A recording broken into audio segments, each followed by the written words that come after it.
Today's chapter is relations and functions. What is relation? Mother-daughter relation, father-son relation, brother-sister relation. Relation. What is this relation? You think just it is connectivity. Simply, I'll give conclusion. Connecting two things is called relation. In this chapter, where we use this connectivity, how we connect this, let us watch. In this video, we discuss only relations first. The first question is, what is a relation? Before going to discuss about this relation, I'll give a small definition. I want to give introduction about Cartesian product.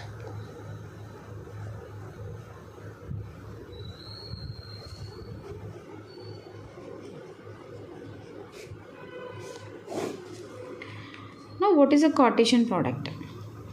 Cartesian product is the set of all ordered pairs. The set of all ordered pairs is called Cartesian product. Example, I'll give you one example for understanding purpose. Example, let A is equals to 1, 2 and B set. I will consider A, B are the elements. Now find A cross B. So here set A is 1, 2, B is A, B. We need to find A cross B.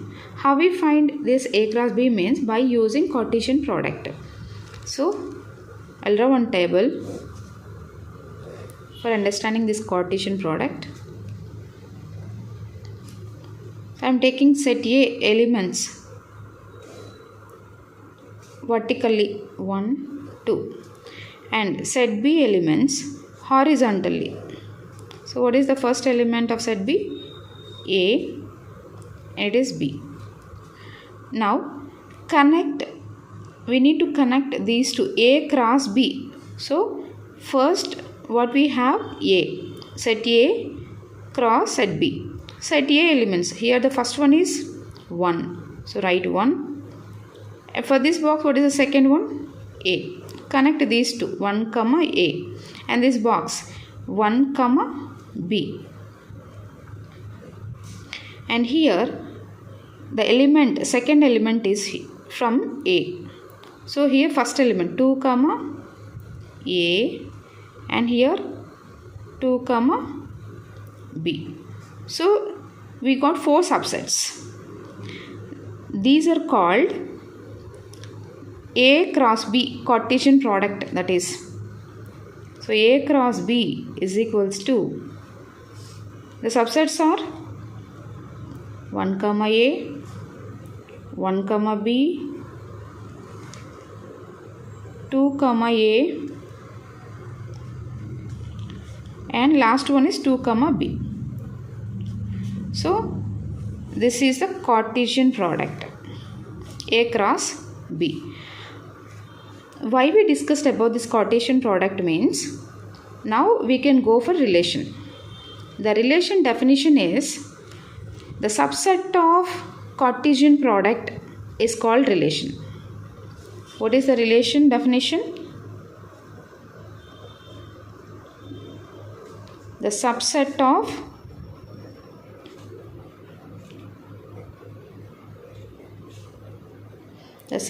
of Cartesian product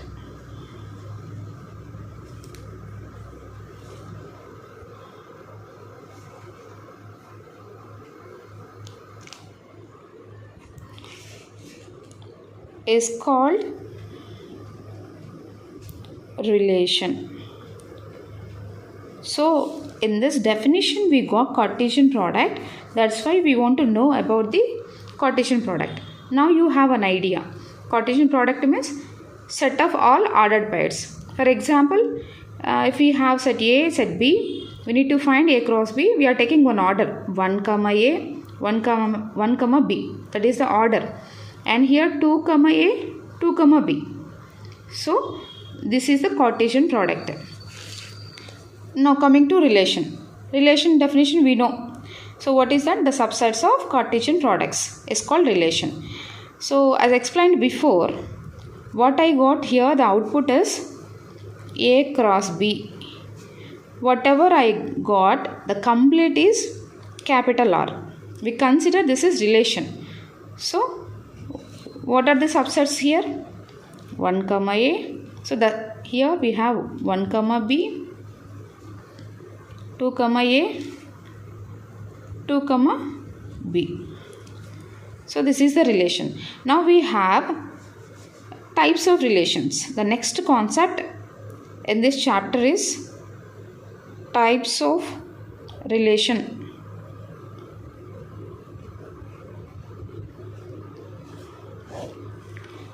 So in this chapter we have several types. We'll discuss about them. The first one is null or empty relation. First type is null or empty relation. And second one, universal. Universal relation. And third one, trivial relation. And fourth one, equivalence relation. These are the 4 types in this chapter for types of relations. Now we discuss one by one. The first type is null relation or empty relation. So what is null relation? I'll give one example.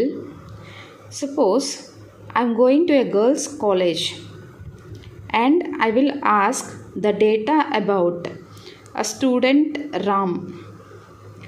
So is it possible? I'm asking a student Ram in girls' college. Is it possible? No. Why? Because that is girls' college.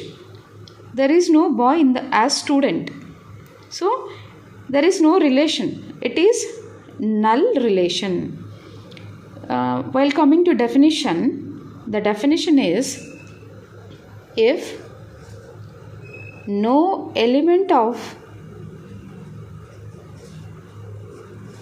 a set A is related to any element of set A.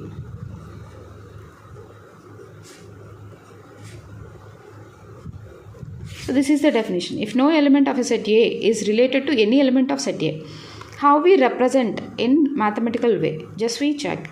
So relation is represented by the letter capital R.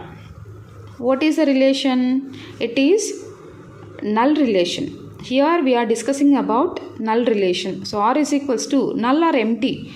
Empty symbol is phi. So it is subset of. What is we are discussing here? A, set A, and one more also set A. So we take A cross A. So it is a representation for null or empty set. Go for second type, universal set, universal relation.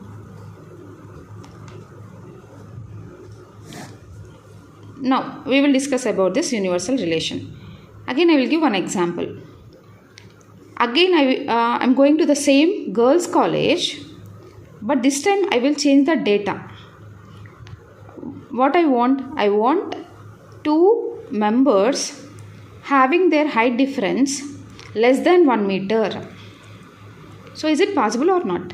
I am asking 2 members having their height difference less than 1 meter. Yes, it is possible. In a college, so many members are there. I am not mentioning either boy or girl. Just I am asking two persons having their height difference.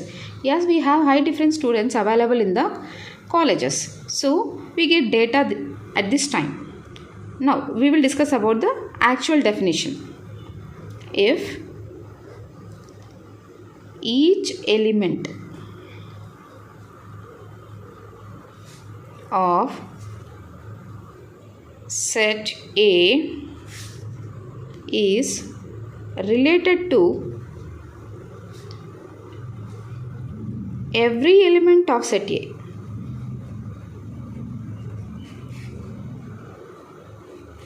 So, every element of set A. Now, how we represent in mathematical way? So, again relation is capital R, that equals to, here no empty data available, that's why R is equals to A cross A. Now, universal relation also over. Go for trivial relation. The next one is trivial relation. It is simple. If a relation satisfies both null relation and universal relation is called trivial relation. So, this relation need to satisfy both conditions, null and universal. Then it is called trivial relation. And the last type is equivalence relation. So, we discuss about that. Fourth one, equivalence relation. So, before going to study about this, we need to understand three types again under this. The first one is reflexive relation.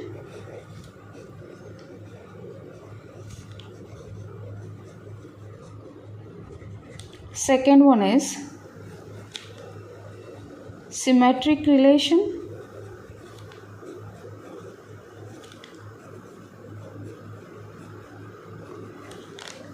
Third one is transitive.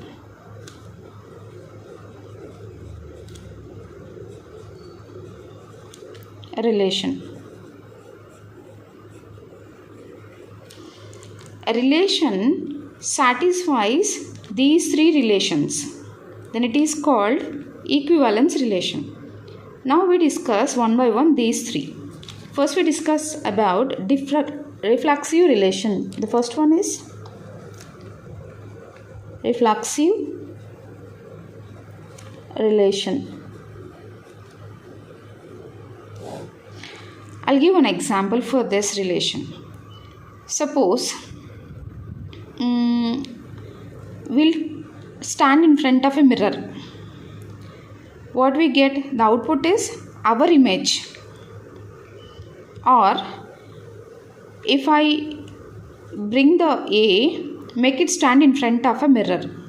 What is the output? Image of A. Correct? So simply whatever we take, we get it back again as output. So I will tell the actual definition now. If A comma A means suppose I am taking A as input, then output also A only belongs to R. This R is what? Relation. For all A belongs to capital A. This A means input set and this R is output set. Then R is called, this relation is called reflexive relation.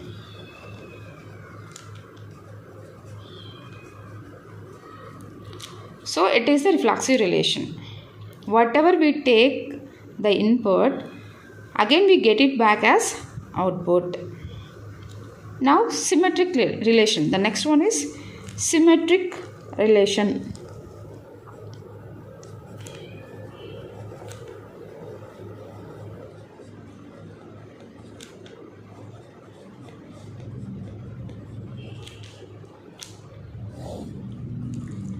Symmetric, what is the shape of butterfly? The butterfly shape is symmetric only. So means if you take a comma b in the relation, definition is a comma b belongs to R, then the symmetric means b comma a also belongs to R. For all, how many variables are there? A comma b belongs to the input set. I consider here the input set as capital A, output set as capital R. So the definition is, if a comma b belongs to R, then reverse it, b comma a belongs to R. For all, a comma b belongs to capital A. The next and last relation is transitive relation. So transitive relation, simply I will give definition, that is, if a comma b, here I am taking, always keep in mind, always in transitive relation we are assuming the third variable. Suppose they given in the set a comma b, then we assume third c. So the transitive is a comma b one subset, b comma c one more subset, and then a comma c is the third set. All are forward direction. Keep in mind, a comma b one subset, b comma c one more subset, and the last one is a comma c. Now by using this I will write the definition. If a comma b belongs to capital R and one more subset b comma c belongs to R, then what is the final one here? A comma c. So a comma c belongs to R. For all, so how many variables here we have? A, B, C, 3. A comma B comma C belongs to capital A. So this is the transitive relation. Now finally we talk about equivalence. A relation satisfies reflexive, symmetric, and transitive is called equivalence relation.